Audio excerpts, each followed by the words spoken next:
کہ all federating units should be treated equally. دوسری بات، اس وقت جو سپریم کورٹ کے سو موٹو نوٹس کے حوالے سے قانون سازی صدر صاحب نے اس کو مسترد کیا ہے، میں سمجھتا ہوں کہ صدر پاکستان نے سپریم کورٹ کے فیصلے کی خلاف ورزی کی ہے۔ اگست 2016 میں سپریم کورٹ نے ایک فیصلہ دیا تھا مصطفیٰ امپیکس کیس، اور اس کے اندر سپریم کورٹ نے کہا تھا کہ وزیر اعظم اور وزیر اعلیٰ کے کوئی ثوابدیدی اختیارات آئین کی روشنی میں نہیں ہیں۔ وزیر اعظم پاکستان اور وزیر اعلیٰ صوبے کا وہ پابند ہے کہ اپنے اختیارات کو کابینہ کے ادارے کے ذریعے استعمال کرے۔ Discretionary powers of prime minister and chief minister جو ہیں ان کو حرام قرار دیا گیا تھا آئین کی اسپرٹ کے مطابق۔ مجھے آپ یہ بتائیے کہ اگر وزیر اعظم جو قوم کا منتخب نمائندہ ہے وہ ثوابدیدی اختیارات اس کے لیے حرام ہیں، تو چیف جسٹس آف پاکستان جو ایک سرکاری ملازم ہیں ان کے لیے ثوابدیدی اختیارات کیسے حلال ہو سکتے ہیں؟ یعنی کہ ایک یہ بڑا تضاد ہوگا کہ اگر اس اصول کو تصور کیا جائے کہ یہ چیف جسٹس آف پاکستان کی تو ڈسکریشنری پاور جو ہے جائز ہے، پرائم منسٹر اور چیف منسٹر جو ہیں ان کو انسٹیٹیوشنلی اکاؤنٹیبل ہونا چاہیے، ان کے ثوابدیدی اختیارات نہیں ہونے چاہیے۔ لہٰذا سپریم کورٹ نے جو اصول وضع کیا ہے مصطفیٰ امپیکس کیس میں کہ کسی کے پاس ثوابدیدی اختیار نہیں ہونا چاہیے، اسی کی روشنی میں پارلیمنٹ نے قانون سازی کی ہے۔ چونکہ آئین کے اندر چیف جسٹس آف پاکستان کا عہدہ نہیں ہے، سپریم کورٹ کا عہدہ ہے۔ یہی وہ بنیاد ہے کہ جس پر سپریم کورٹ نے کہا تھا کہ گورنمنٹ آف پاکستان ہے، اور government of Pakistan is not represented by prime minister, it is federal government is represented by the cabinet. تو اسی طرح اگر یہ کہا جائے کہ جو سپریم کورٹ ہے اس کی علامت چیف جسٹس کی ذات نہیں ہے بلکہ کلیکٹیو، جہاں پہ تمام ججز برابر ہوتے ہیں، پرائم منسٹر تو پھر بھی ایک ممتاز حیثیت کا عامل ہوتا ہے، وہ چیف ایگزیکٹو ہوتا ہے، لیکن سپریم کورٹ میں تو سب بردر ججز برابر ہوتے ہیں۔ تو وہاں پر اگر یہ کہا جائے کہ انسٹیٹیوشنل کیا جائے کسی اختیار کو، تو یہ سپریم کورٹ کے مصطفیٰ امپیکس کیس کے عین مطابق ہے۔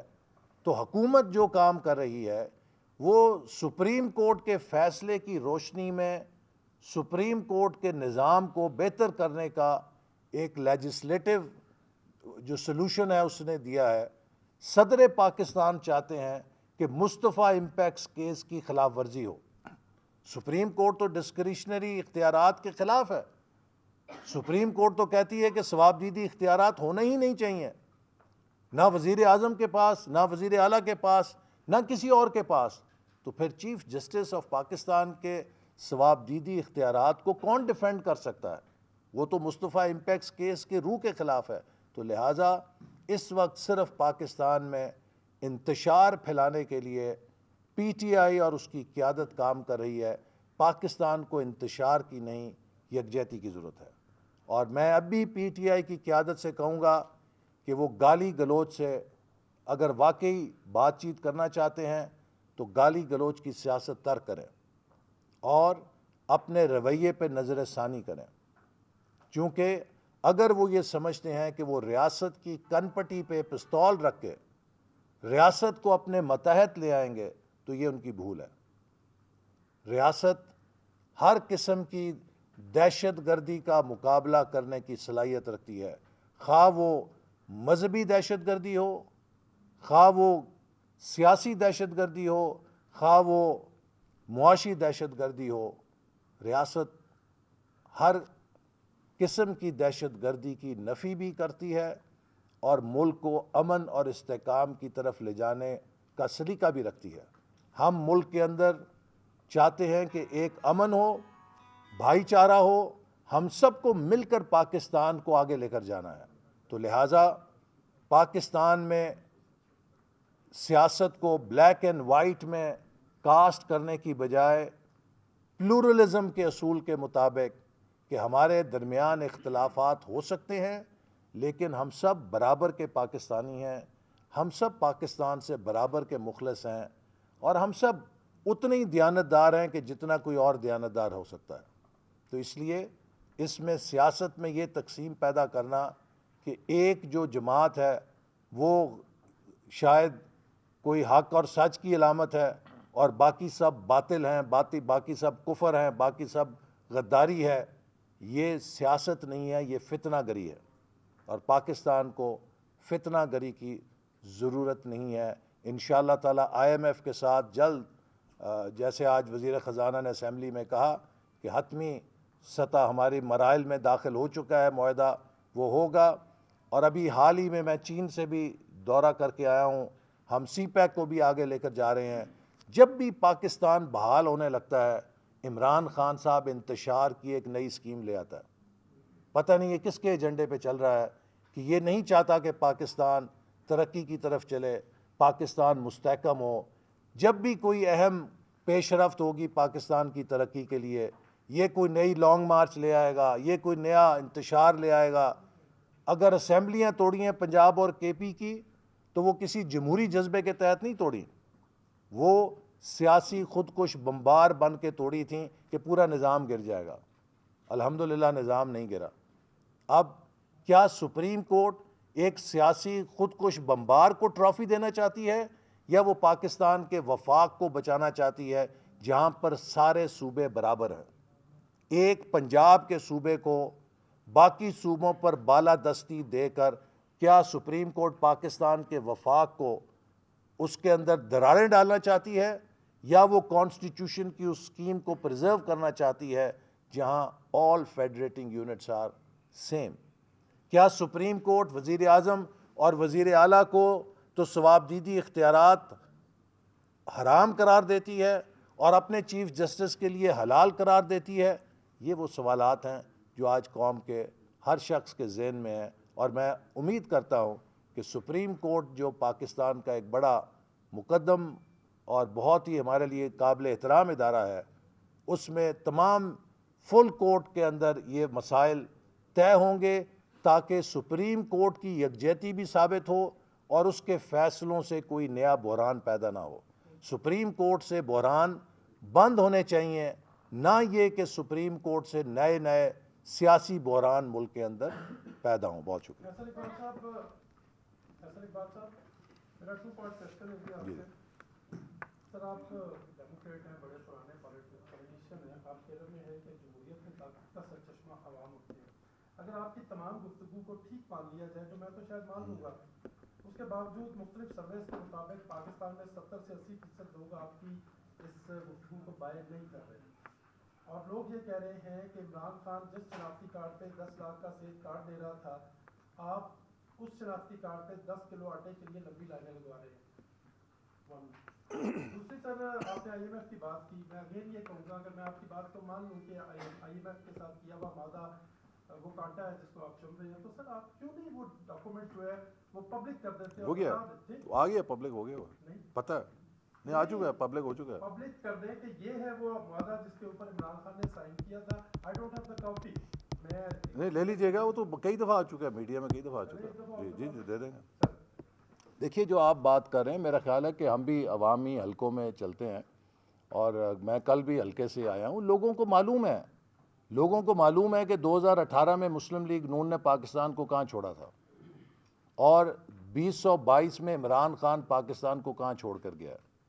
اور آج ہماری مثال وہی ہے کہ جیسے کوئی آپ کو سڑک کے کنارے اپنا عزیز مضروب حالت میں ملے، جو سسکیاں لے رہا ہو اور اس کی بری حالت ہو، آپ جب اسے اٹھا کے ہسپتال لائیں گے تو اس کی جان بچانے کے لیے ڈاکٹروں کو کبھی اسے کوئی ٹیکہ لگاتے ہیں، کبھی کڑوی دوائی دیتے ہیں، کبھی اس کی سرجری کرتے ہیں۔ یہ سب جب کسی مضروب کو جو بالکل جان نکلنے کی آخری حالت میں پہنچ گیا ہو، اس کو آپ نے بچانا ہو، تو ایک جو علاج کا سفر ہے یا علاج کا جو مرحلہ ہے، وہ کوئی مٹھائیاں کھلانے کا مریض کو یا ٹافی دینے کا تو نہیں ہے۔ آج ہم وہ سارے سختیاں جھیل رہے ہیں اور برداشت کر رہے ہیں جس کی کانٹے عمران خان صاحب نے بکھیرے، لیکن الحمدللہ رفتہ برفتہ انشاءاللہ تعالیٰ ملک کو ہم بحالی کی طرف لے کر جائیں گے۔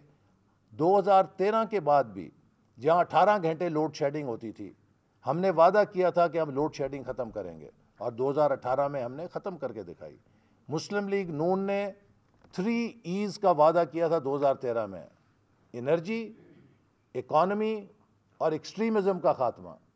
2018 میں ہم نے تینوں ایز کو ڈیلیور کیا تھا۔ آج ہم پھر کہتے ہیں کہ ملک کے مسئلوں کا حل 5 ایز میں ہے: exports and exports, E Pakistan, environment جس میں واٹر اینڈ فوڈ سیکیورٹی شامل ہے، انرجی کا مسئلہ، اور ایکوٹی کہ جس میں سب کو آپ ترقی کے برابر موقع دیں۔ یہ 5 ایز کا ایجنڈا ہے جو ہم نے طے کیا ہے، اور انشاءاللہ تعالیٰ اگلے 2 سے 3 سالوں میں ہم پاکستان کو ٹرن اراؤنڈ کرا کے دکھائیں گے۔ آج جب حکومت نے لوگوں کو مفت آٹا دیا ہے تو اسی مشکل کی وجہ سے دیا ہے جن حالات میں پاکستان کو پھینک دیا گیا ہے۔